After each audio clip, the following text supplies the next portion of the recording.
Muito bem, gente. Nós estamos hoje, então, concluindo os nossos estudos no Apocalipse, como nós havíamos combinado.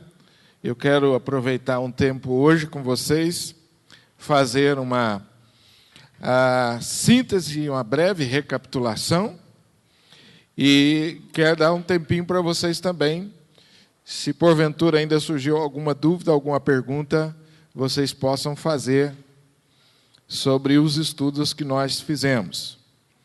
E eu, particularmente, quero louvar a Deus pelo empenho de vocês em acompanhar todos os estudos. Nós começamos a série de estudos e nós oramos fazendo um propósito aqui diante de Deus. E na quarta-feira nós concluímos esse propósito quando estudamos o último capítulo. Então foram 22 capítulos. Muito bom.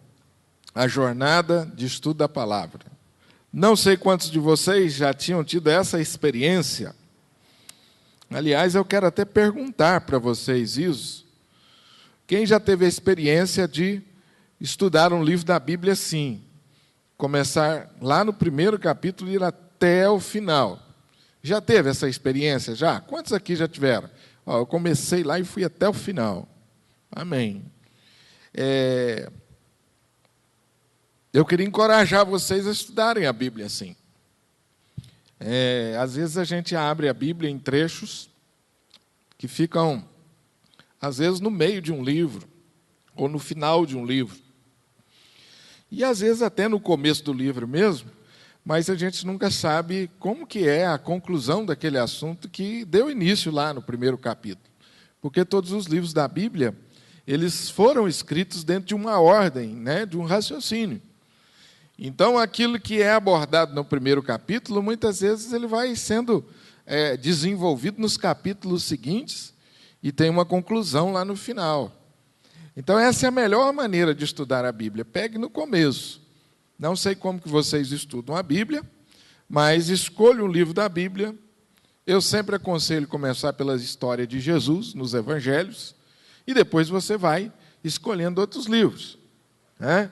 Eu gosto também de aconselhar estudar o Gênesis. O livro do Gênesis é um livro que ajuda a gente a entender a Bíblia quase que toda, o estudo do livro do Gênesis.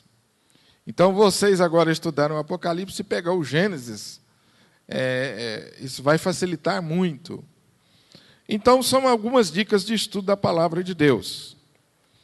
Então, eu quero louvar a Deus pelo empenho de vocês. Alguns conseguiram a proeza de não faltar em todos os estudos. Foi uma proeza. Então, de parabéns. Alguns faltaram apenas uma vez, que foi justificado. E eu prometi a vocês que ia dar um prêmio simbólico para vocês, para encorajar vocês a continuarem fazendo isso. Então, eu queria chamar aqui para entregar uma lembrança muito simples, que vocês não podem reparar pelo valor, mas apenas a simbologia. Eu queria chamar aqui o Daniel, que participou de todos, o Filemon, a dona Vera, e eu queria chamar aqui também a dona Selma, que faltou um estudo também por motivos justos, assim como foi a dona Vera. Então, vocês, por favor, aqui, Filemon, na medida do possível, eu procurei escolher alguma coisa que fosse do interesse de vocês. Tá certo? E espero que eu tenha conseguido alcançar aí esse objetivo. Vocês já sabem o que tem aí dentro, né? E presente de pastor é mais ou menos isso sempre, viu? Quando não é Bíblia, é livro. E eu espero que vocês aproveitem bastante, viu, a leitura. Parabéns mesmo pela perseverança. Não é fácil a gente sair de casa assim, sequencialmente, eu sei que não. Foi muito proveitoso da minha parte. Eu já li a Bíblia toda 3 vezes e tem 8 anos que eu leio Provérbios todos os dias. Mas eu nunca tinha estudado especificamente um livro. Eu tive dificuldade para entender o livro de Apocalipse, e com esse curso, posso dizer, esse curso me clareou muita coisa que eu tinha dúvida. Amém. Vocês querem compartilhar alguma coisa também? Daniel, Selma, Vera? Querem falar alguma coisa? Quer, dona Vera? Eu comecei a ler sobre Davi, que eu estava interessadíssima em saber a vida todinha do Davi. Já estou quase no finalzinho. Agora eu vou para o Gênesis terminar. Mas foi uma coisa maravilhosa. Inclusive, hoje eu dei uma recapitulação pelo seu explanamento do conteúdo. Eu não falei assim, acho que eu não tive dúvida, não. Muito bonito. Muito bom. Amém. Então, uma salva de palmas para essa galera. Pode sentar, viu, gente? Obrigado vocês. Amém.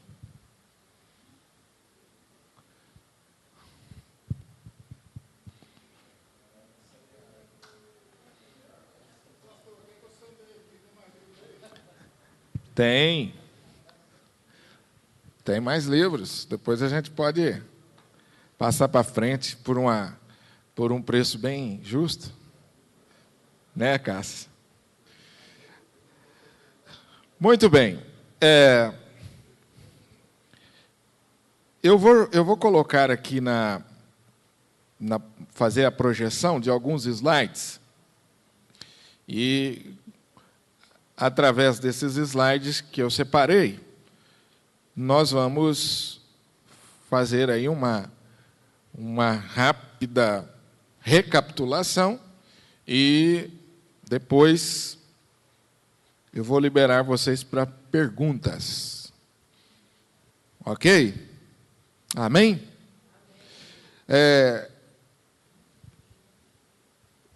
Apocalipse capítulo 1, versículo 3, pode ser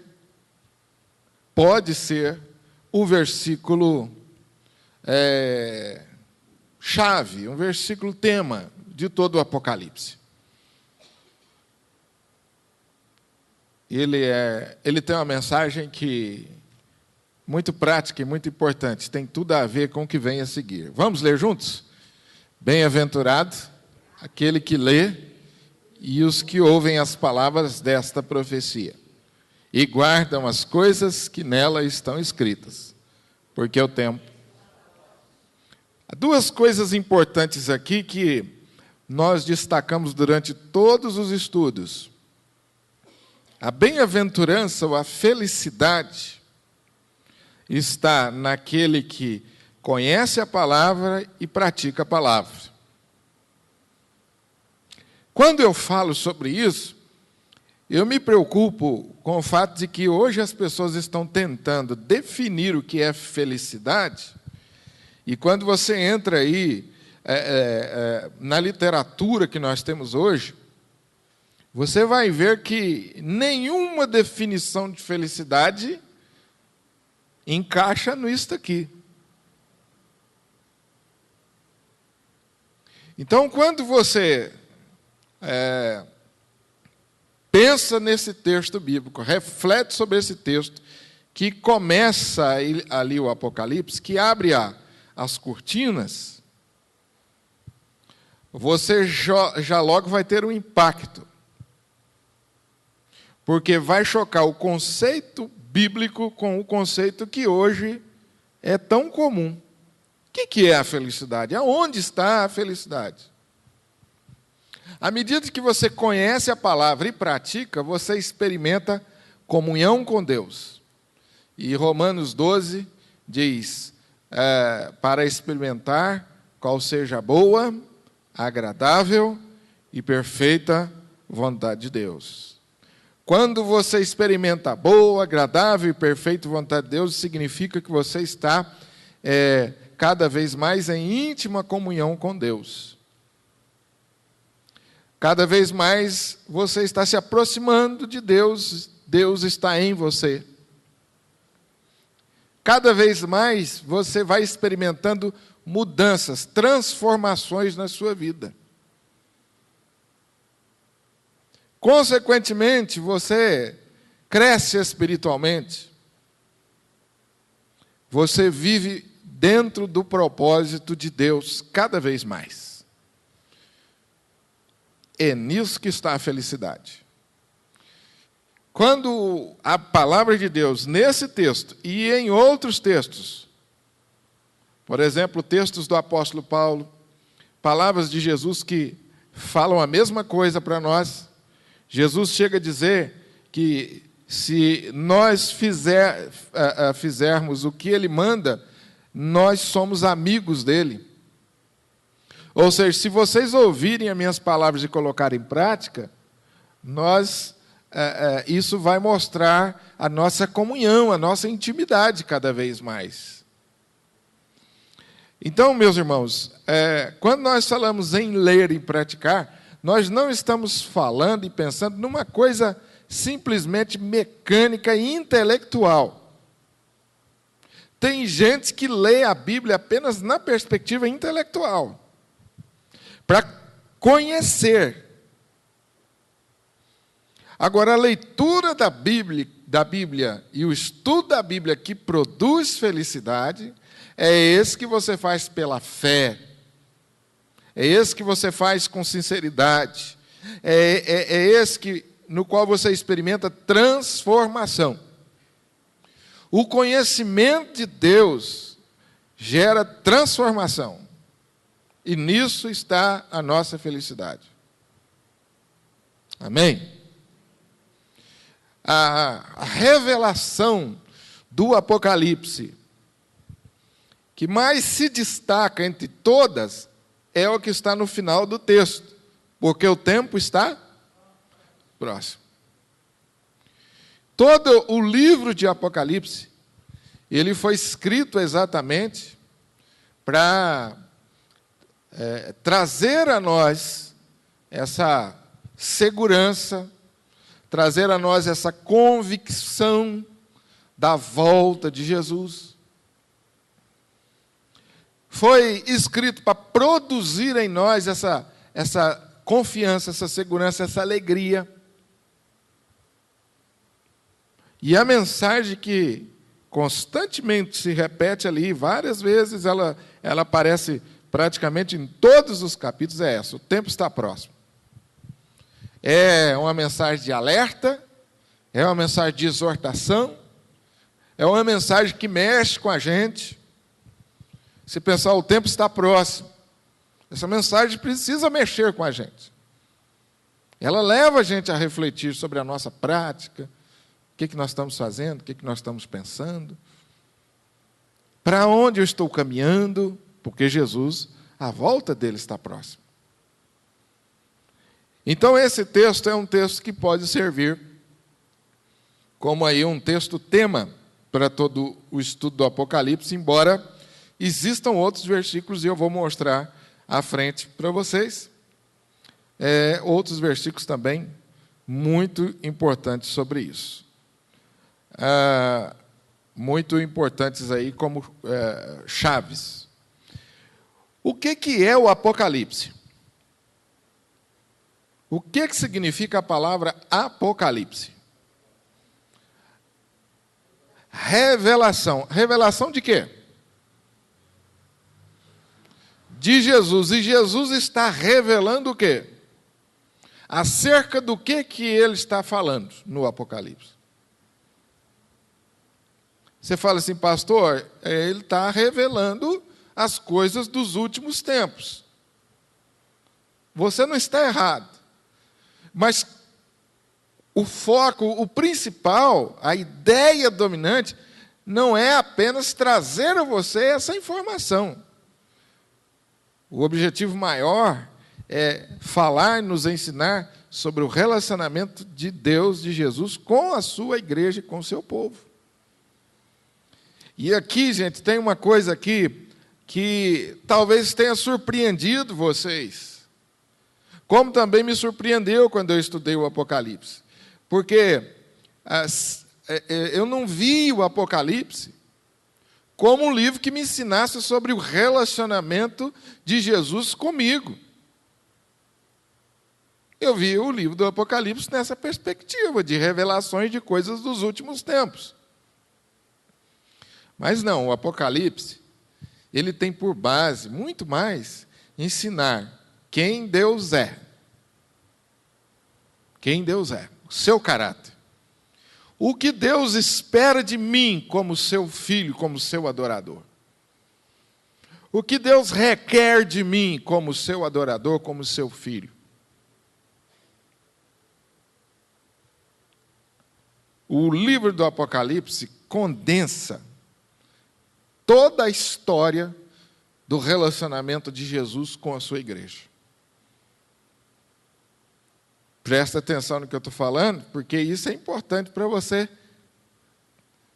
Que eu sei que vocês vão estudar o Apocalipse de novo. Nós vamos estudar de novo.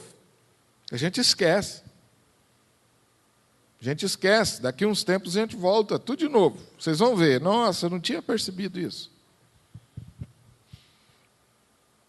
Então,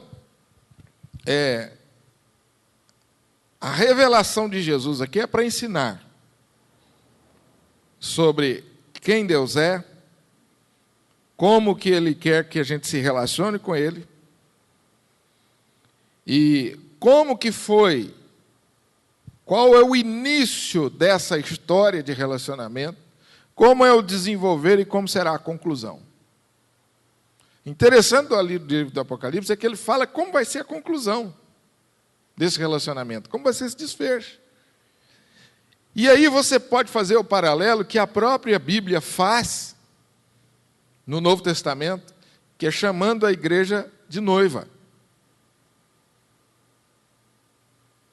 Então, o livro fala do caminhar da noiva com o noivo e a conclusão final, que são as bodas, são o casamento. A segunda vinda de Cristo são as bodas, é o casamento. É como se nós estivéssemos num namoro que vai ter a conclusão no casamento. E esse casamento é a segunda vinda de Cristo, que é as bodas. Então, por isso que nós podemos entender o Apocalipse como uma história do relacionamento de Jesus com a igreja. Teve o início, tem o seu desenvolvimento e tem o final, tem a sua conclusão, que são as bodas, que nós vimos pelo menos um capítulo fala claramente sobre isso. O livro do Apocalipse, como em nenhum outro, é um livro que faz uso de sinais e de símbolos. Você encontra candeeiros. Os irmãos sabem o que é um candeeiro? Fácil, né? Um candeeiro é que ilumina. Selos, trombetas, taças, números e por aí afora. Nenhum livro como o outro condensa isso. Está aí a dificuldade que muitas vezes nós temos. E muitas vezes eu repeti isso para vocês aqui até ficar enjoado. Cuidado, segura a imaginação. Tem coisas que você quer perguntar, quer saber, que o livro do Apocalipse não vai te dizer. E não adianta você ficar viajando aí, imaginando, porque a Bíblia não diz. O nosso último estudo foi muito desafiador, porque nós falamos sobre o céu, e aí a mente da gente fica divagando. E aí, como é que vai ser, né, Cássio? Mas o Cássio, terminamos o culto, nós ficamos ali, tentando decifrar algumas coisas, né, que deixa a gente intrigado. Como é que vai ser? Então, o livro do Apocalipse, através de símbolos, ele fala um pouco disso. Aí você começa a montar na tua cabeça como que vai ser. Mas chega algumas coisas que você fala, mas e isso? Não sei. Não, mas será que não é assim? Pode até ser, mas a Bíblia não fala. Então, aí você cai no campo da hipótese, da especulação. E é onde eu falei para você que esse livro exige de você esse bom senso, esse cuidado. Porque Deus permite você ir até um certo ponto. E eu gosto de usar aquela experiência de Jesus com os discípulos, quando Jesus estava reunido com os discípulos, ali em Atos dos Apóstolos, capítulo 1, e os apóstolos perguntaram para ele: Jesus, quando será o tempo? Quando será que o Senhor virá e restaurará o reino a Israel? Quando vai ser esse tempo que o Senhor vai voltar e vai implantar definitivamente o seu reino? Lembra o que Jesus falou para os discípulos? Vocês estão lembrados? Não vos compete saber em que época eu vou voltar e implantar o meu reino, mas tem alguma coisa aqui que compete mais a vocês. Recebereis poder ao descer sobre vós o Espírito Santo e sereis minhas testemunhas. Irmãos, vocês estão vendo que é interessante que o livro de Apocalipse ele ajuda a gente a encontrar um equilíbrio entre a expectativa da volta de Jesus, mas ao mesmo tempo ele reforça a minha missão enquanto Jesus não volta. Então eu estou com os olhos na volta de Jesus, o meu coração anseia por isso, mas eu não posso perder de vista o fato de que eu ainda estou na terra e tenho uma missão. E interessante como o apóstolo Paulo trabalha isso nas suas cartas. Ele diz: olha, a nossa pátria não é aqui. Nós somos soldados, mas não é desse mundo. Né? Ele fala muitas vezes sobre esse anseio pela segunda vinda, pela volta de Jesus. Mas, ao mesmo tempo, Paulo fala assim: olha, eu prefiro muito mais estar com Jesus, mas eu tenho ainda uma missão a completar aqui. É muito melhor estar com Ele, mas ainda tenho uma missão. Então, uma igreja saudável, um crente saudável, você conclui que é aquele que tem no seu coração a expectativa da volta de Jesus, mas ao mesmo tempo ele está em sintonia com o mundo, e está com a arma na mão, em punho, e com aquele senso de missão, com aquele senso de que, olha, eu estou aqui, é temporário, eu estou aqui de passagem, na verdade eu não sou desse mundo, estou aqui de passagem, e enquanto estou aqui eu tenho uma missão a cumprir, mas eu não espero nada aqui, o que eu quero é lá na glória.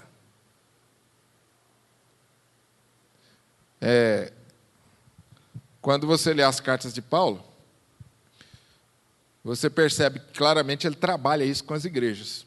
A igreja de Tessalônica, por exemplo, Paulo precisou exortar a igreja, porque os irmãos, crendo na segunda vinda de Cristo, esperando a vinda de Cristo, eles acharam que não precisavam mais fazer mais nada. Jesus vai voltar logo, o tempo está próximo. Para que eu vou me matar de trabalhar? E aí, o que estava acontecendo, dizem os historiadores? Que esses irmãos que estavam entendendo que a segunda vinda de Cristo era de imediato, e que tudo ia acabar, eles pararam de trabalhar, começaram a passar necessidades, e aí eles começavam a fazer visita aos irmãos na hora do almoço.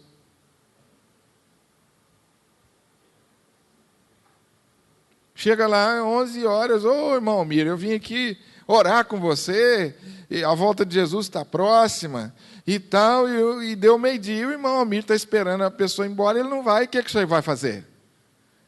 Vamos almoçar comigo? Irmão Almir, não se preocupa não, eu já estou indo embora. Não, por favor, venha, almoça comigo.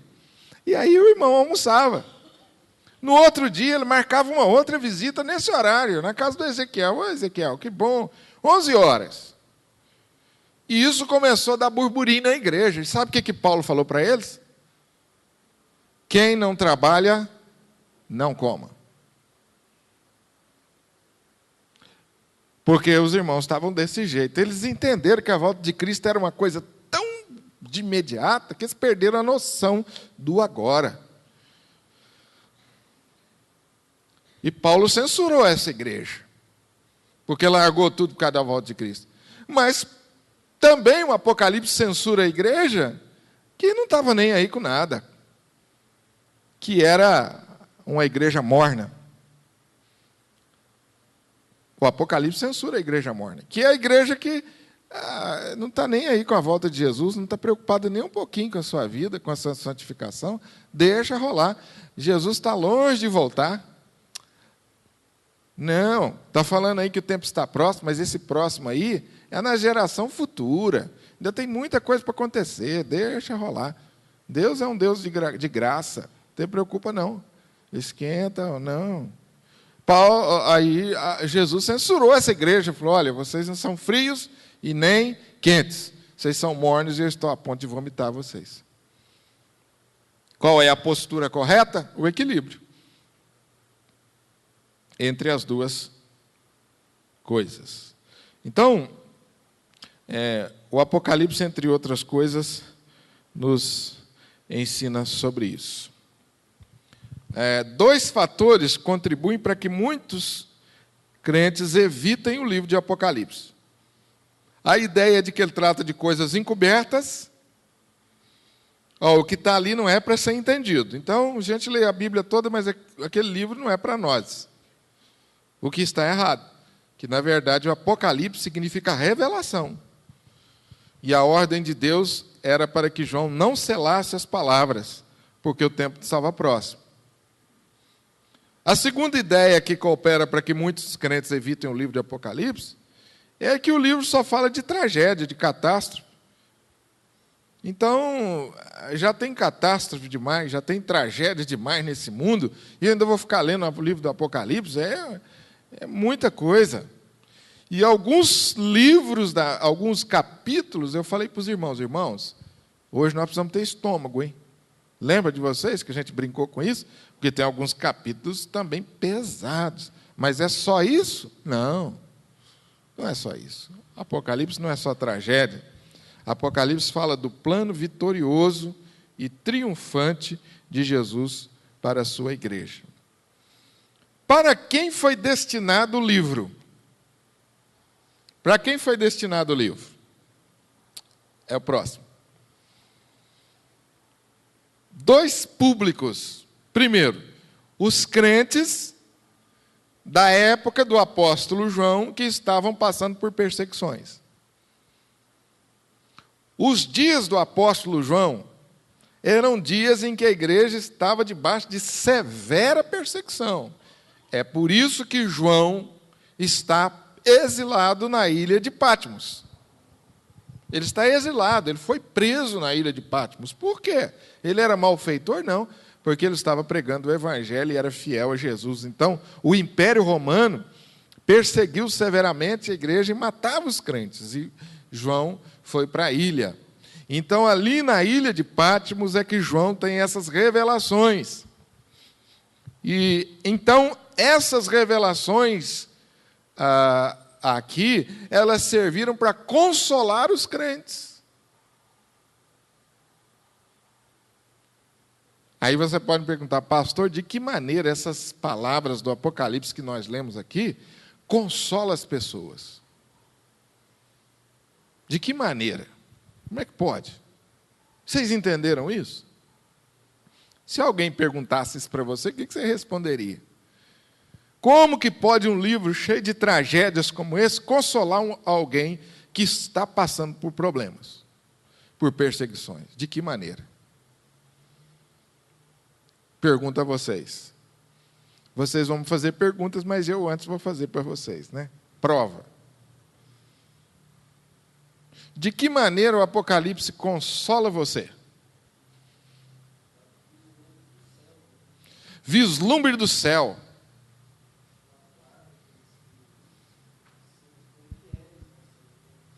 Vislumbre do céu. O Lucas vai chegar até vocês com o microfone para os nossos irmãos que estão acompanhando pela internet participar. Pode repetir, Cássio, por favor.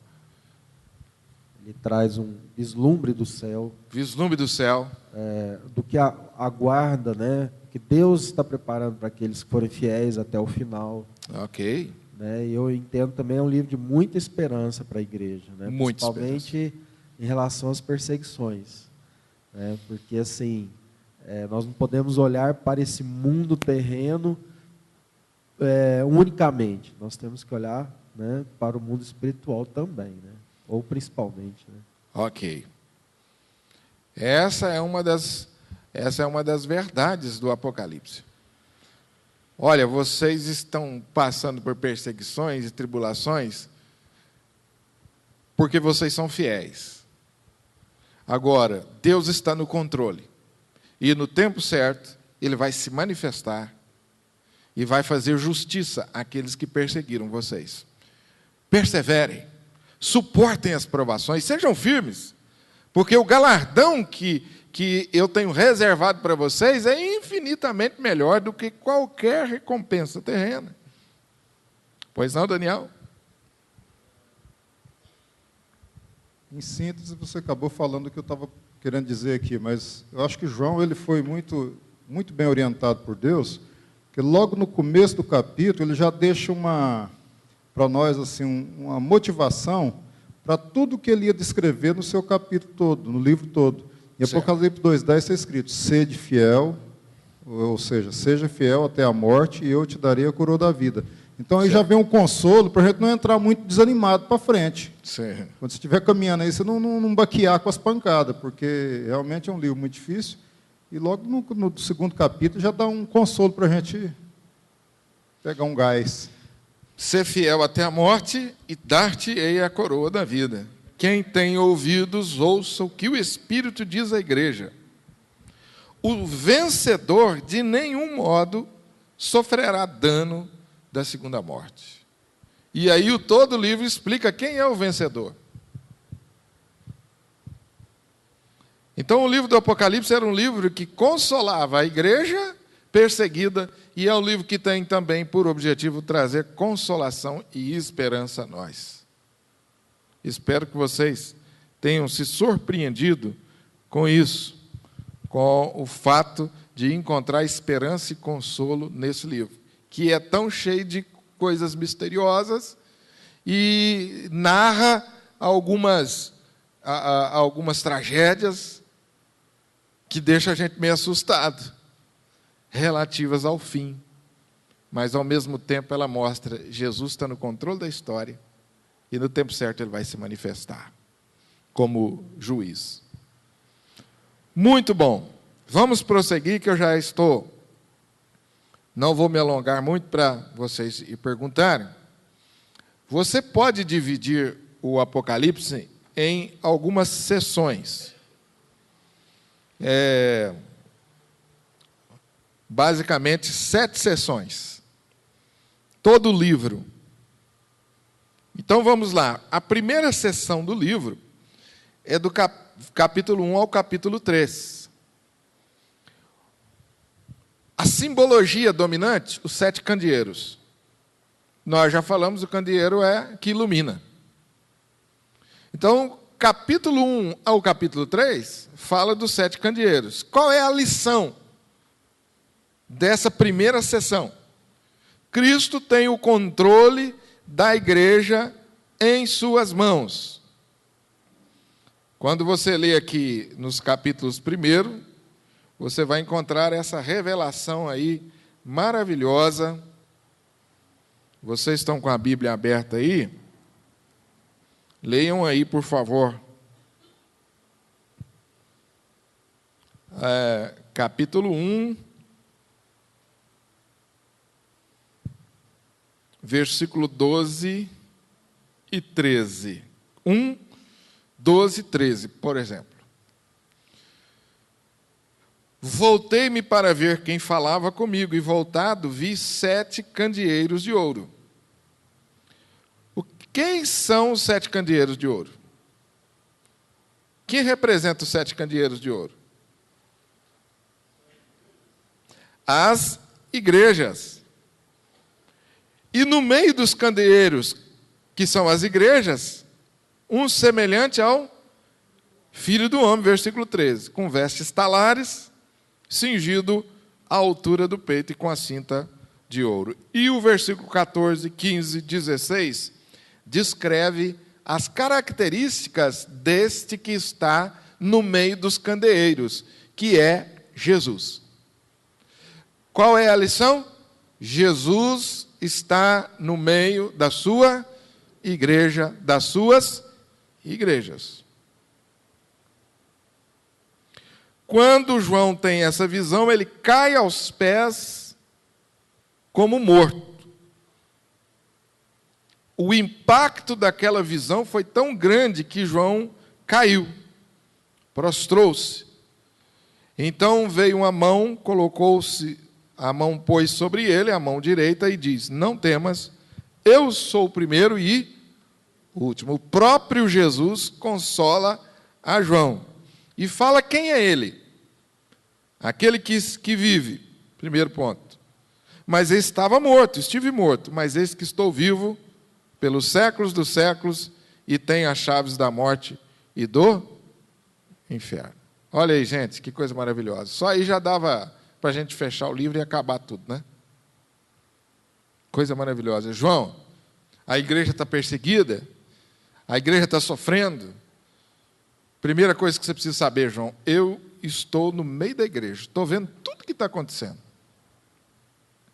E eu tenho na minha mão a chave de tudo, a chave da história, a chave da morte, a chave do céu, do inferno.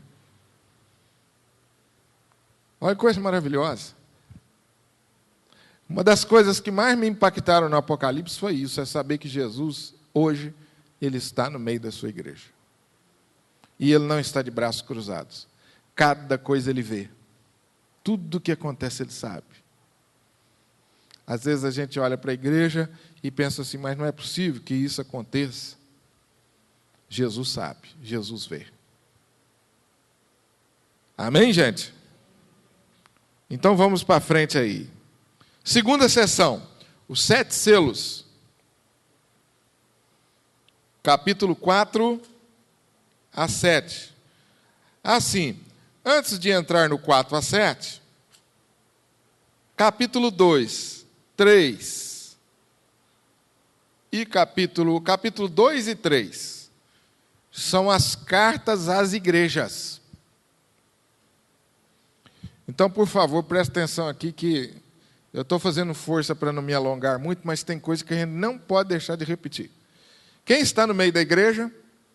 Jesus, ele está vivo, ele está dizendo aqui, eu não estou morto, eu estive morto, agora eu ressuscitei e tenho a chave nas minhas mãos de tudo.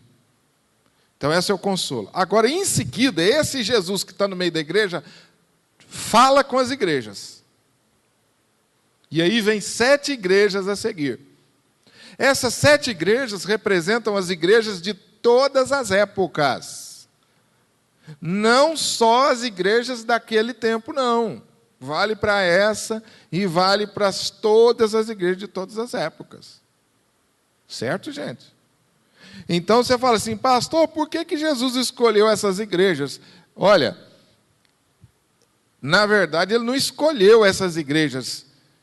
Ele usa essas igrejas para falar a todas as igrejas. Entenderam, gente? Ele usa aquelas igrejas para falar a todas as igrejas. Ah, mas aquelas igrejas existiam mesmo? Existiam. Sem dúvida, elas existiam. Mas elas, quando colocadas no Apocalipse, assim, nessa sequência, as 7, elas vêm representar as igrejas em todas as épocas. Quando você lê as cartas às igrejas, então você pode tirar uma mensagem para a igreja hoje. Tranquilo aí, gente? Se vocês não falarem amém, eu repito tudo de novo. Capítulo 4 começa a segunda sessão. A figura dominante são os selos. O livro está selado com 7 selos. João vê na mão direita daquele que está sentado no trono um livro escrito por dentro e por fora, selado com 7 selos. E a grande pergunta é, quem é capaz de abrir esse livro? Quem é digno de abrir o livro? Esse livro representa toda a história da humanidade. Quem é capaz de abrir esse livro? Quem é digno? E aí vem a resposta. Não havia ninguém no céu e na terra capaz de abrir o livro. Então, no meio do trono, dos 4 seres viventes, entre os anciãos, havia um cordeiro, Jesus, como tendo sido morto. Como tendo sido morto. Então, a ênfase aqui era de Jesus como aquele que morreu pelos nossos pecados e para a nossa salvação. Ele tinha 7 chifres, bem como 7 olhos, que são 7 Espíritos de Deus enviados por toda a terra. Então, Jesus, vivo, o Cordeiro, veio e tomou o livro na mão, e quando ele tomou o livro na mão, os 4 seres viventes prostraram-se diante do Cordeiro, começaram a louvar a Deus, versículo 9, versículo 10, e começaram a proclamar em grande voz que o Cordeiro era digno de abrir o livro, era digno de receber o poder, a riqueza, a sabedoria. Então, a revelação aqui é de que Cristo tem a história nas suas mãos e debaixo do seu controle. É Ele que tem o controle da história nas suas mãos, Ele que dirige a história. Ele tem a história nas mãos, porque Ele é o único digno de abrir os livros. O capítulo 6 continua falando dos selos que são abertos, as revelações que vêm a seguir. E aí você entra no capítulo 8, iniciando a terceira sessão. Nós já vimos a primeira sessão com os candelabros, a segunda sessão com os selos, e agora a terceira sessão, o que predomina são as trombetas. Do versículo 8 a 11. Nesta visão, a igreja, vemos a igreja vingada, protegida e vitoriosa. As trombetas são avisos que Deus vai derramar a sua ira sobre a terra, que Deus vai fazer justiça sobre a terra. Agora, uma coisa também maravilhosa a se destacar. Antes de fazer justiça, Ele avisa. As trombetas é o sinal de aviso. Eu vou manifestar a minha justiça na terra. Eu vou vingar a igreja perseguida. É por isso que em vários lugares da Bíblia você encontra: a mim pertence a vingança, eu retribuirei, diz o Senhor. Então, quando nós, como crentes, somos perseguidos injustamente, não se preocupe. Entregue isso nas mãos de Jesus, porque Ele é que vai um dia fazer justiça. Às vezes a gente se preocupa tanto com isso. E a revelação para a igreja é essa: vocês estão sendo perseguidos, mas eu um dia virei para fazer justiça e vingar a todos vocês. E as trombetas vêm para isso, para avisar. Cada um dos selos que se abrem aí, eles mostram isso para nós, nos dão essa visão aí. Muito bem, vem a quarta sessão, versículo 12 a 14. No versículo 12 a 14, você encontra mais revelações, capítulo 12 a 14. Quarta sessão, capítulo 12 a 14. Aí você vai encontrar aí, nesses capítulos, mais revelações sobre a perseguição que a igreja sofre. E aí você tem a revelação do dragão, você tem a revelação, um pouco de revelação sobre o que é a besta e sobre o falso profeta, e você tem aí vislumbres do juízo final. No capítulo 14, versículo 14 a 20, há uma cena clara do juízo final. Então vamos memorizar? Jesus aparece no meio da igreja, como o Senhor da igreja. Depois ele mostra: olha, eu tenho a história no meu controle. Eu sou digno de abrir o livro, a história está nas minhas mãos. Em seguida, ele começa a revelar a perseguição que a igreja vai sofrer, mas com a seguinte questão que sobrepõe: a igreja será perseguida, a perseguição será dura, mas eu vingarei a igreja. E as trombetas são os sinais disso. Então aqui você tem revelações sobre essa perseguição da igreja. Pastor, o que isso tem a ver com a gente hoje? Essa perseguição, meus irmãos, não é só a perseguição que a igreja sofreu naqueles dias, é a perseguição que nós sofremos até hoje. Mas que perseguição é essa? Principalmente a batalha espiritual que nós estamos. E nós enfatizamos bastante nos nossos estudos essa percepção de que a igreja está numa batalha espiritual, em que o inimigo tenta desarticular, tenta desanimar, tenta destruir a igreja, tenta atrapalhar o andamento, o crescimento da obra de Deus, da implantação do reino de Deus.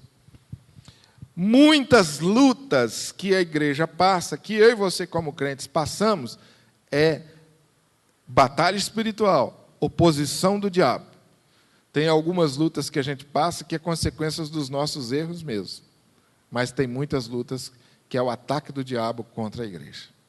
E aí a gente precisa pedir a Deus discernimento para saber: Deus, eu estou sofrendo consequências por causa das minhas mancadas, ou é o diabo que está vindo em cima de mim?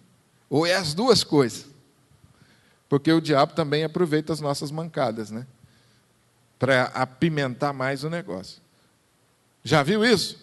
Quando alguém comete um pecado, um erro, ele sente aquele arrependimento, mas às vezes ele não consegue de imediato o perdão de Deus, e aí, ao invés de se dirigir para Deus, buscando o perdão de Deus, eles viram as costas para Deus e começam a achar que as pessoas são responsáveis pelos problemas dele. Aí ataca um, ataca o outro: ah, é meu pai, ah, é minha mãe, ah, é a igreja, ah, é isso, ah, é aquilo.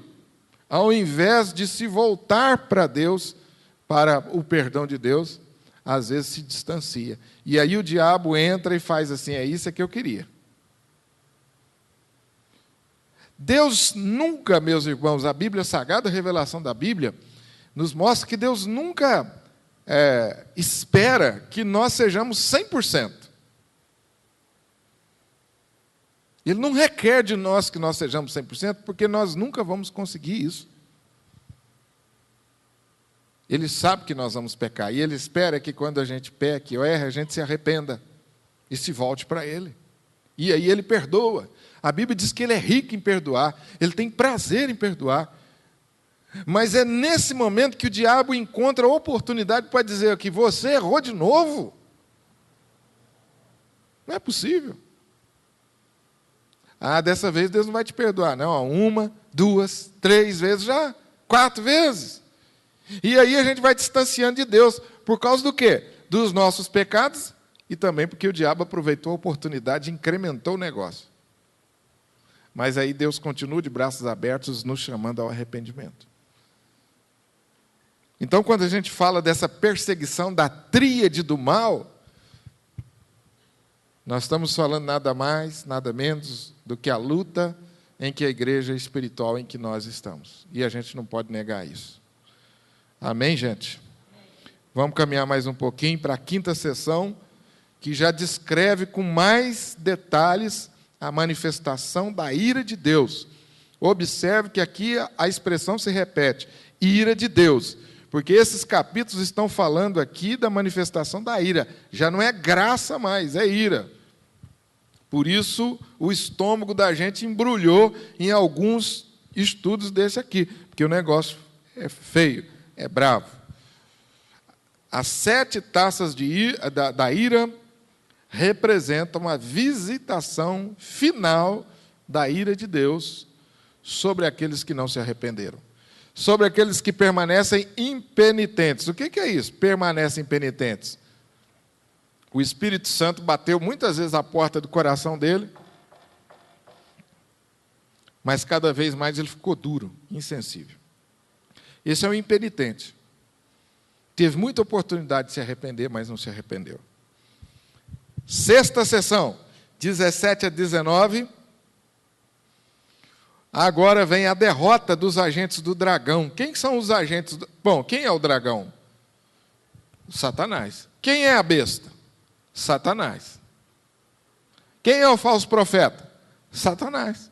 Só que ele aparece com caras diferentes, com astúcias e com estratégias diferentes, mas ele é tudo diabo. Então, quando eu digo, cuidado com o falso profeta, cuidado com a besta, é tudo diabo. É tudo ele, é tudo agente do diabo. Mas aqui está dizendo aqui, a revelação do Apocalipse agora é que Deus está destruindo um por um. Amém? 7ª e última sessão, a melhor de todas, é quando nós encontramos o maior conteúdo de revelação sobre o reinado de Cristo, definitivamente com a igreja. Jesus voltou, restaurou definitivamente a sua igreja, e aqui mostra para nós um pouquinho de como vai ser lá no céu. A glória que vai ser viver para sempre com Cristo no céu. E o capítulo 22, ele termina, todo o capítulo 22 mostra quais os desafios que nós, como cidadãos da Nova Jerusalém, ainda temos aqui na terra.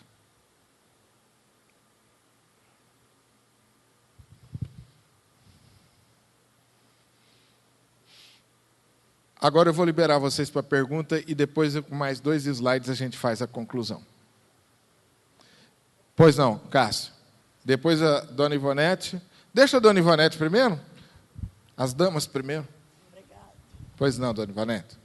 O que a gente tem visto, pastor, na televisão, de todos os dias, e esses pastores famosos, eles têm falado que tudo o que tem acontecido é o fim do mundo. Tragédias, perseguições, terremotos, né?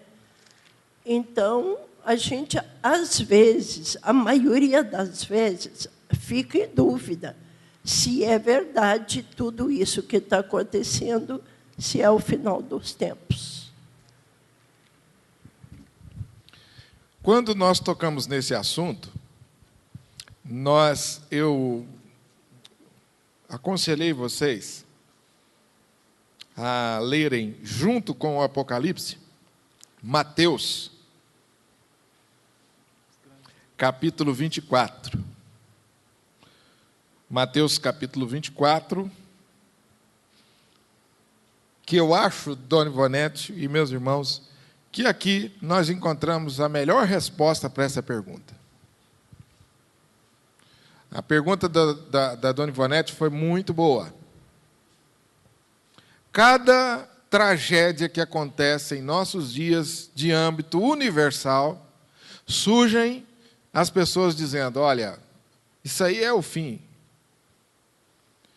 E a história registra que, principalmente, durante a Segunda Guerra Mundial, no período da Segunda Guerra Mundial, isso se multiplicou. Porque todo mundo pensou assim, agora o mundo acaba mesmo, Segunda Guerra Mundial. Hoje nós não temos noção disso, nós não participamos disso. Mas quem viveu lá, conta, os livros registram. Não sei quantos aqui, é 1945, não foi? Mais ou menos, não é? Não sei quantos aqui, acho que ninguém participou aqui não, né? Jairo, não, Jairo é mais novo. Aí você... Então, se você ler os livros lá, você vai ver. Então, a pergunta do Ivonete é muito boa. Então, o Mateus capítulo 24, corrigindo, dona Ivonete, responde a sua pergunta. E quem responde a sua pergunta é Jesus. Eu só vou ler. Olha o que Jesus disse. Perguntaram a Jesus assim, e ele estava sentado com os discípulos e perguntaram, Senhor, diz-nos quando sucederão essas coisas, e que sinal haverá da tua vinda e da consumação dos séculos? Olha, a mesma pergunta que a senhora fez, fizeram a Jesus. Olha a resposta que Jesus deu. Vede que ninguém vos engane. Porque virão muitos em meu nome dizendo, eu sou o Cristo, e enganarão a muitos. E certamente ouvireis falar de guerras, rumores de guerras. Vede, não vos assusteis, porque é necessário assim acontecer, mas ainda não é o fim. Olha como Jesus é. Porquanto se levantará nação contra nação, reino contra reino, haverá fomes, terremotos em vários lugares. Porém, tudo isso é o princípio das dores. Então, depois desse princípio das dores, sereis atribulados e perseguidos, e vos matarão. Sereis odiados de todas as nações por causa do meu nome. Nesse tempo, que vai ser um tempo de grande tribulação, muitos vão de se escandalizar, trair, odiar uns aos outros. Levantar-se-ão muitos falsos profetas e enganarão a muitos. E por se multiplicar a iniquidade, o amor de muitos se esfriará. Aquele, porém, que perseverar, até o fim, será salvo. E aí Jesus conclui essa primeira parte dizendo assim, e será pregado o evangelho do reino, este evangelho do reino por todo o mundo, para testemunho a todas as nações. Então, virá o fim. Então, dona Ivonete, quando alguém se levantar aí anunciando, a senhora abre a Bíblia em Mateus 24 e confere se é princípio ou se é fim. Eu não quero furar a sua expectativa, furar a sua bola, mas nós não precisamos mais do que isso. Saber mais do que isso. Não precisamos saber mais do que isso. Mais do que isso é curiosidade. Porque se nós precisássemos, você fala, pastor, por que o senhor acha que não? Por uma simples razão. Se nós precisássemos, Jesus teria dito. O que nós precisamos está aqui. Tudo. Pastor, quais os sinais? Estão aqui. Qual será o último dele? Está aqui. Acabou. Quem falou? Foi Paulo? Foi Pedro? Foi. Não, foi Jesus. É o mesmo que está no meio da igreja e que vai voltar. Então, passa a régua. Certo, dona Ivonete? Irmão Cássio e depois Jairo.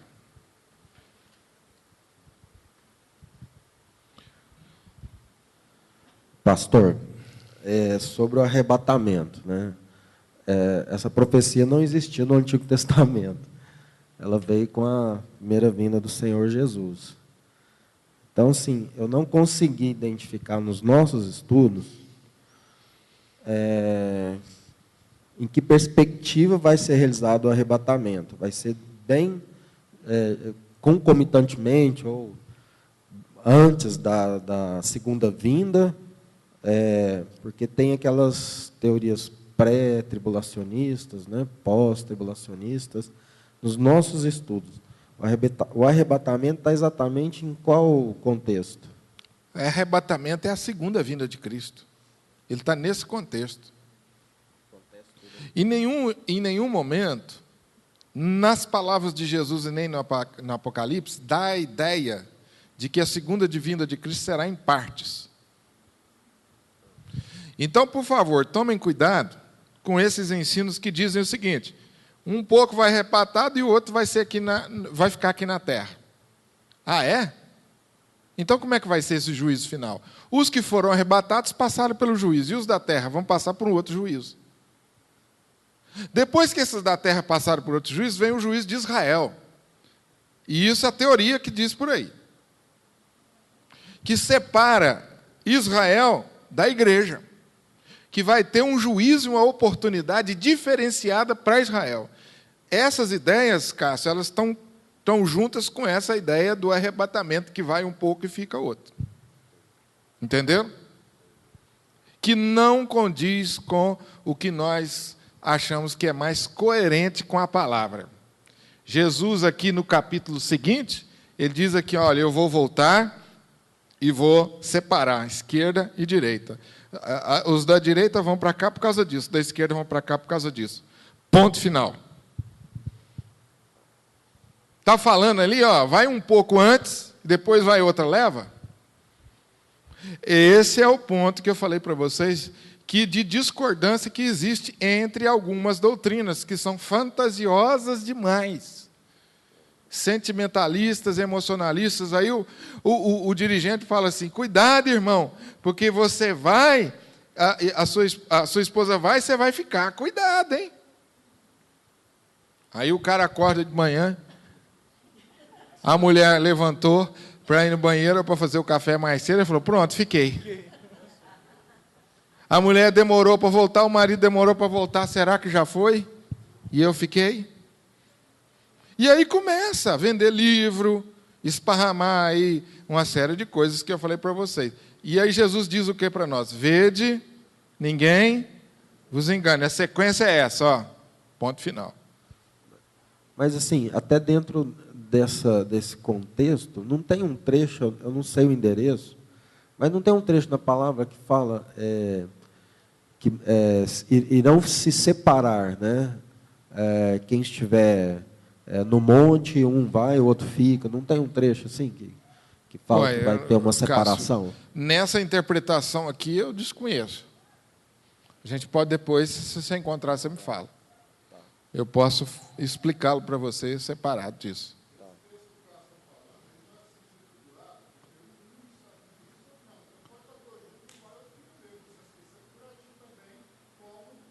Sim. A princípio, sim, eu não sei exatamente o texto, mas essa é uma ideia que é mais combina.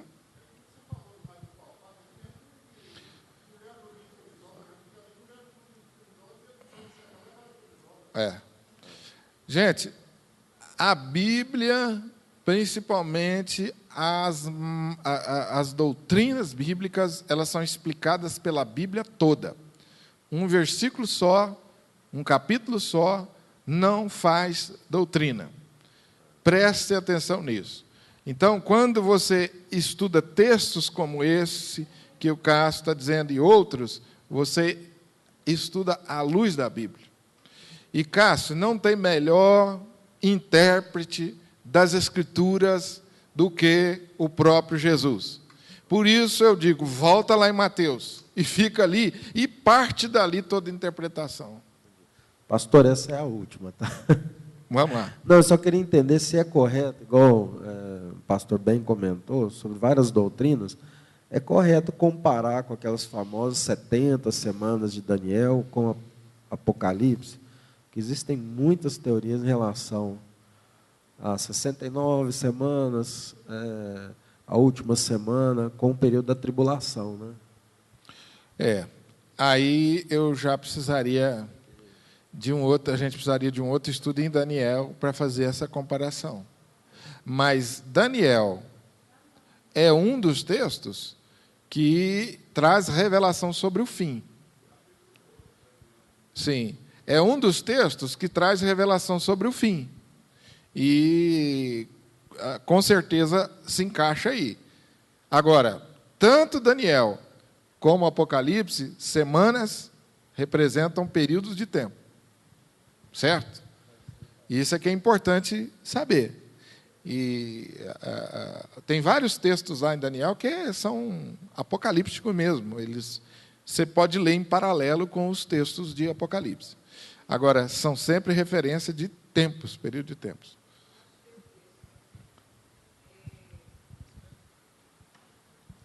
Aqui, quando Jesus fala que ao dia e à hora ninguém sabe, no versículo 24, 41, diz assim: 2 mulheres estarão trabalhando no moinho, uma será levada e a outra deixada.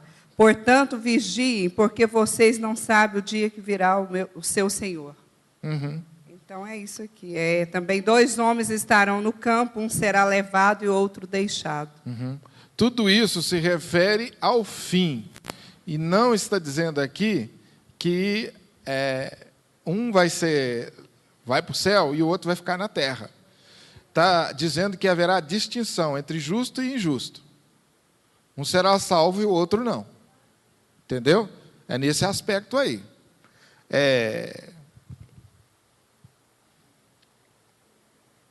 Combina com essa ideia, por exemplo, a ideia de que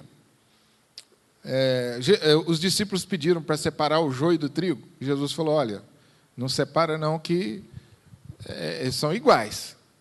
Isso não é tarefa de vocês.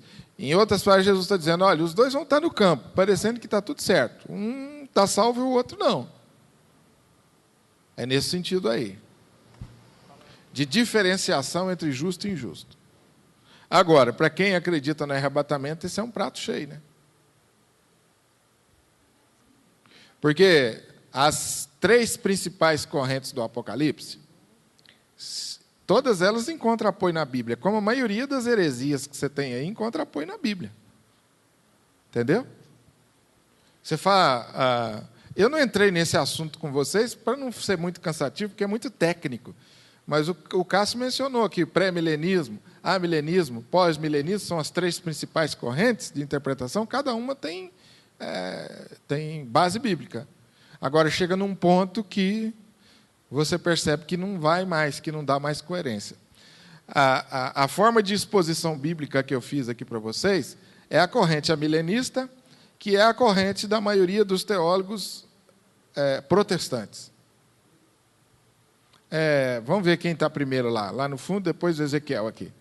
Pastor, já que quem vai para sempre, né? E quem fica nunca mais vai para o céu, então por que tem a grande tribulação? Porque não faz sentido, então, se eles não terão a chance de ir também.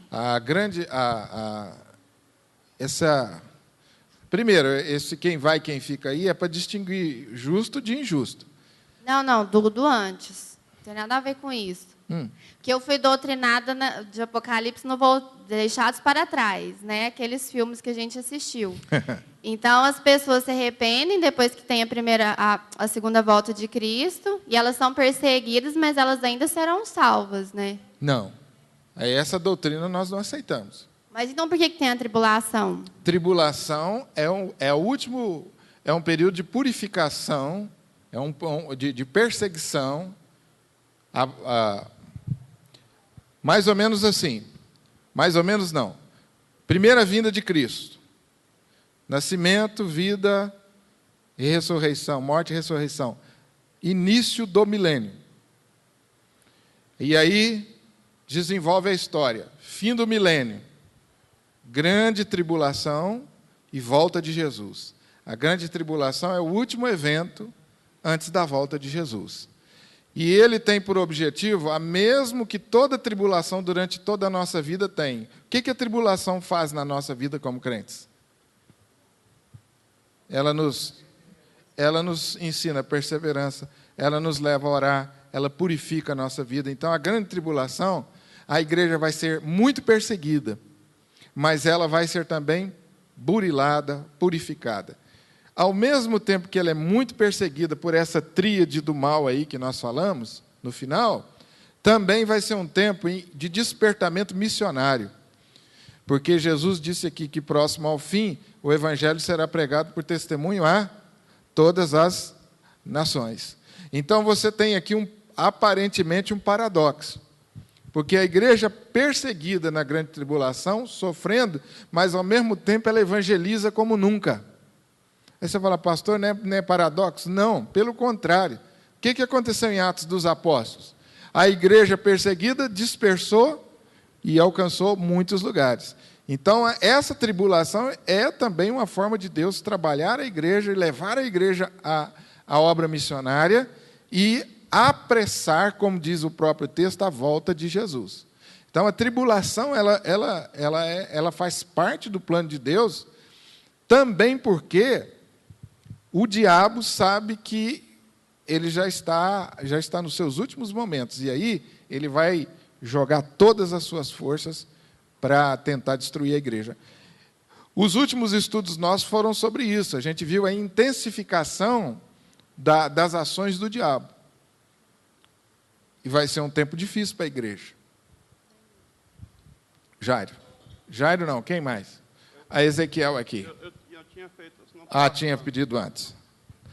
Depois eu faço o Ezequiel. Então tá bom, vamos lá. Quando o senhor falou em evangelização sobre missionários enviados ao mundo para pregar o evangelho, certo. Muito nas igrejas a gente percebe muitas pessoas têm o coração fechado, não precisa enviar pessoas para fora do país. Nós temos muito aqui para fazer no bairro Martins, em Uberlândia, Brasil, e fica amarrando, segurando a volta de Cristo, porque enquanto o evangelho não for pregado a todo mundo, não virá o fim. Então, muitas igrejas, não só a igreja presbiteriana, fiéis da igreja presbiteriana e outras igrejas, pensam que não tem necessidade de enviar missionários a outros países. É um entendimento errado da Bíblia. Que, em primeiro lugar, enviar missionários fazer missões é obrigação da igreja em qualquer circunstância. Independente de ser próximo à volta de Jesus ou não, é obrigação nossa, em qualquer época. Então, é um entendimento realmente lamentável, né? Que não precisa, e a gente deixa de cumprir os propósitos de Deus, com certeza. Tá? Não tem sentido isso, né? Eu só queria, antes do Ezequiel fazer a pergunta, dizer, Larissa, muitos de nós aprendemos outra doutrina. Essas diferenças de vocês, não percam o sono por causa disso. Ninguém vai deixar de ir para o céu por entender isso aqui diferente. Certo, gente? Não faça cavalo de batalha por causa disso. Não precisa entrar em demanda com ninguém e gastar seu tempo para provar isso. Eu mostrei para vocês a doutrina predominante nas igrejas presbiterianas e outras igrejas consideradas reformadas. Porque talvez você não tenha ainda uma linha. E é importante que você tenha uma linha. Se você já tem a sua, cresceu aprendendo isso, não precisa se preocupar que isso não vai diminuir e nem aumentar sua fé. Isso não tira e nem põe ninguém no céu. Entenderam? Tem gente que leva isso muito a ferro e fogo, não é por aí não. A não ser extremismos, né? Como eu disse para vocês, quando eu fui em Israel, eu vi esses extremismos lá, né? E o povo é muito preocupado com isso lá, as caravanas que vão para Israel. Que tem gente que chega lá em Israel e fica doido. O cara coloca a mochila nas costas e fala assim, isso aqui foi onde Jesus andou, eu vou andar agora, e esquece do mundo, esquece da vida, pira mesmo. Jesus está para voltar, então eu vou levar uma vida simples, vou ficar aqui mesmo, que ele vai voltar aqui mesmo, foi onde ele andou. Então os caras da excursão já estão acostumados, eles avisam, falam, cuidado, para vocês não pirar a cabeça aí. Aí são os extremistas, e que é perigoso. O que eu gosto de entender, e aconselho vocês, repito, grande tribulação, volta de Jesus, ponto final. É o que Jesus ensina. Então, quando alguém vem conversar comigo, eu abro Mateus. O que Jesus disse é isso aqui. Agora, a gente fica assim, 3 anos e meio volta, depois de 3 anos e meio sobe, aí depois volta, e vem, e Israel fica, vai. Essa ginástica aí, gente, eu estudei tudo isso e tenho muita dificuldade de aceitar isso.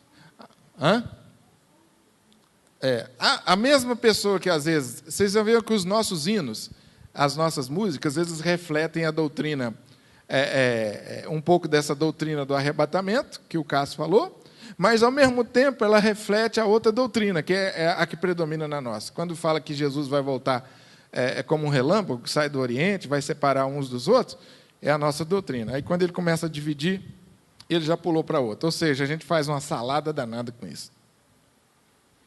Vamos para o Ezequiel. Profeta. Acabou com essa explanação que foi feita aí, eu mudei um pouco, mas é o seguinte, com relação à grande tribulação, à grande perseguição, né, como você colocou, há várias formas de que a igreja está sendo perseguida. Né? No tempo dos meus pais, os meus avós, quando eles começaram a se converteram, né, no interior de Minas, eles eram apedrejados quando iam pregar o Evangelho. Certo? Hoje, nós não temos mais essa essa perseguição tão vista, né? Mas, como você colocou antes um pouco, para mim, né, pelo que eu entendi, nós também estamos passando uma perseguição, né, através das tentações, né? De uma forma diferente, nós somos testados dia a dia a crer ou abandonar a fé, certo?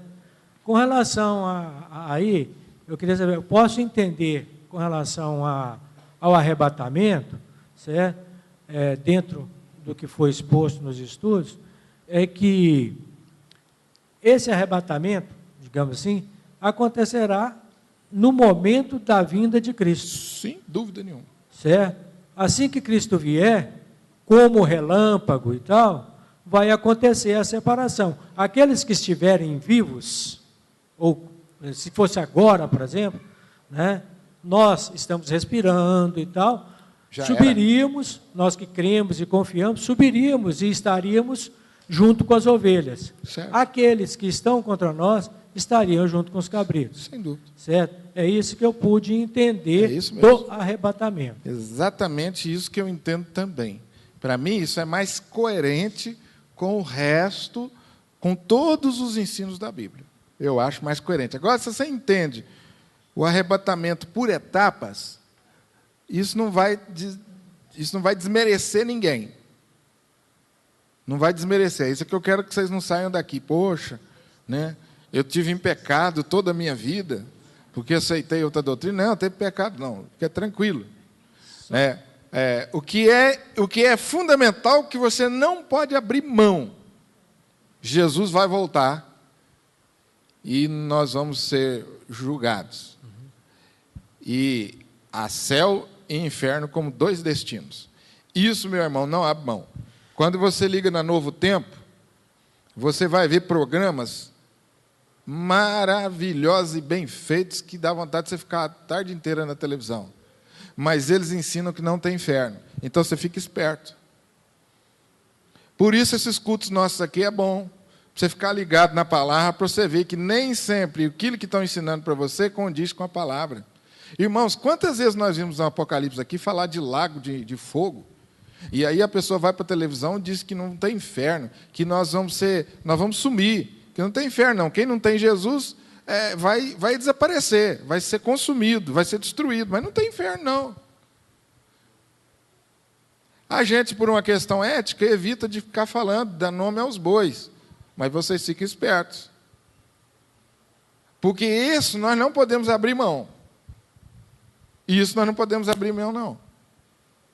Agora, se com essas outros pormenores aí do arrebatamento, não tem problema. Agora, alguém negou a segunda vinda de Jesus e falou assim, se você tiver Jesus, vai para o céu. Se não tiver, se preocupa não, que a sua alma vai desaparecer.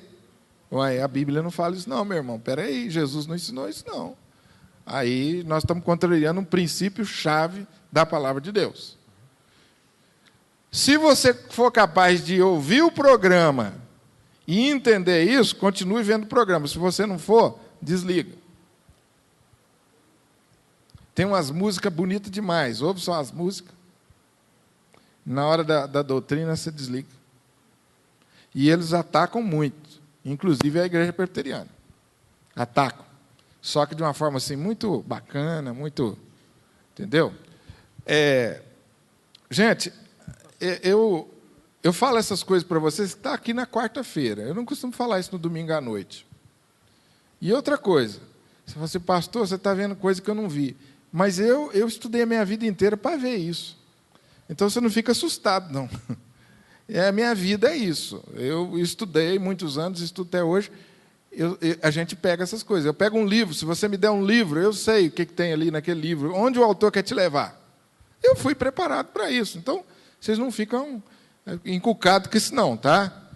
A meu objetivo é ajudar vocês e alertar vocês para algumas coisas que você pode estar formando a sua mente doutrinária de uma forma errada.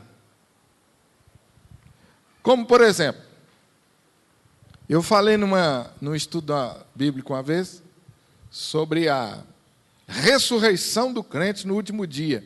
Teve gente que espetou o cabelo. Não sabia disso. Não sabia. Pastor, morreu, vai para onde? Morreu, essa é uma pergunta, tem muito crente que não sabe. Morreu, vai para onde? Como é que faz? Vai direto para o céu, tem uma parada antes, ali um pit stop antes, para dar uma regulada no carburador e continua, ou vai direto? Como é que é o negócio?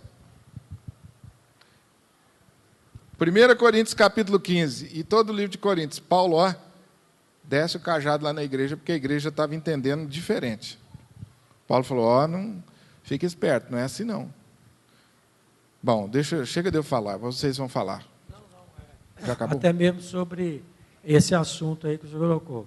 Né? Eu disse que, por exemplo, nós que estivéssemos aqui, se Cristo voltasse nesse momento, né, os justos... Arrebatamento. Né? Aí a senhora falou, e os mortos? Certo? Os que morreram, né? Meu pai, minha avó... Ressuscitarão junto com os vivos. E vão, é isso que eu coloco, vão ser arrebatados. Ressurgem junto. E são juntos com os vivos arrebatados. Não. Não tem parada, não.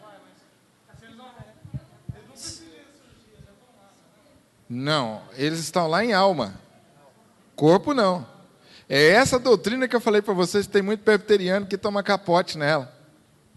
Não, pastor, mas já estamos lá no céu, aí vai ressuscitar por quê? Porque vai para o céu corpo e alma. Amém ou não, gente? Vai para o céu corpo e alma. Que isso, pastor? Mas corpo vai para o céu, vai transformado, gente. 1 Coríntios capítulo 15, lê lá, é uma doutrina maravilhosa. Quem sabe a gente pode até estudar ela depois.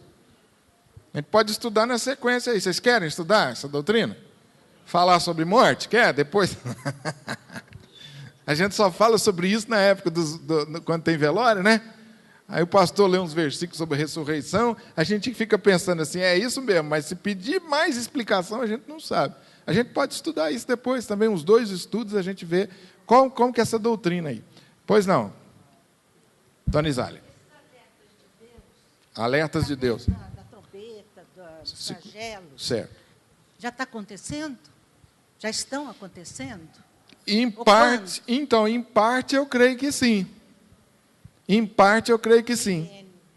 Em parte eu creio que sim. Isso foi uma coisa que nós levantamos aqui. O tanto de problemas que nós estamos vendo aí, de enchentes, de tsunamis, de mortes assim, em grande escala.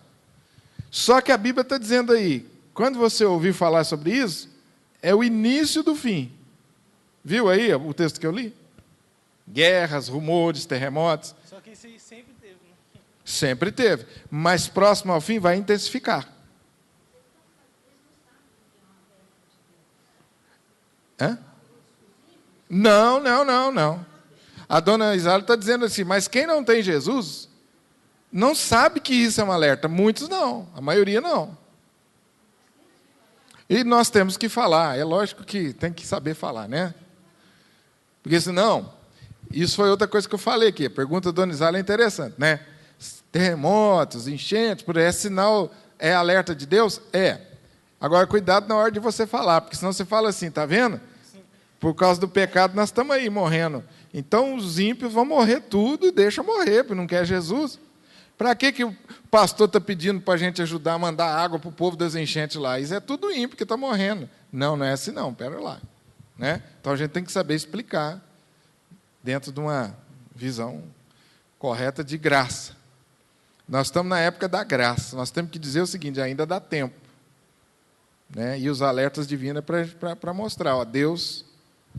Aqui, dona Isália, Apocalipse capítulo 8. Gente, já estamos terminando, tá? As outras perguntas a gente responde no próximo estudo que a gente fizer do Apocalipse. Estou brincando, viu, gente? Depois vocês me trazem as perguntas, eu respondo, senão fica muito tarde para a gente terminar. Apocalipse capítulo 8.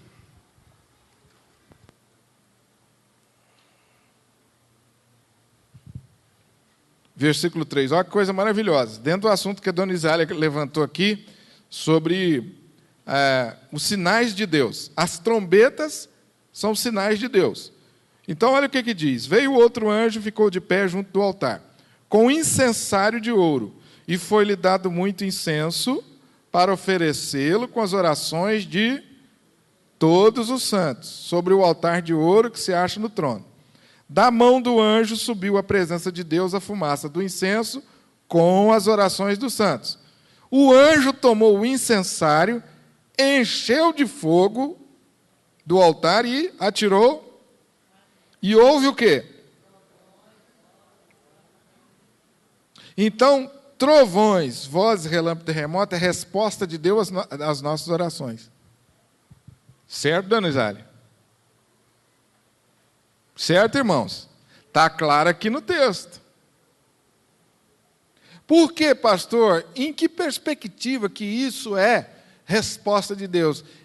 Porque Deus manifesta sua ira nos homens dessa maneira. Mas eu orei isso. Quando você ora, Deus, faça-se a tua vontade, venha o teu reino, você está enchendo o seu incensário. Aí o anjo põe fogo do altar e atira na terra, e aí vem os sofrimentos, terremotos, relâmpagos, que são as trombetas de Deus. Tranquilo aí, não? Tem umas coisas muito profundas, não é? É muito profundo. Os irmãos cansaram das perguntas?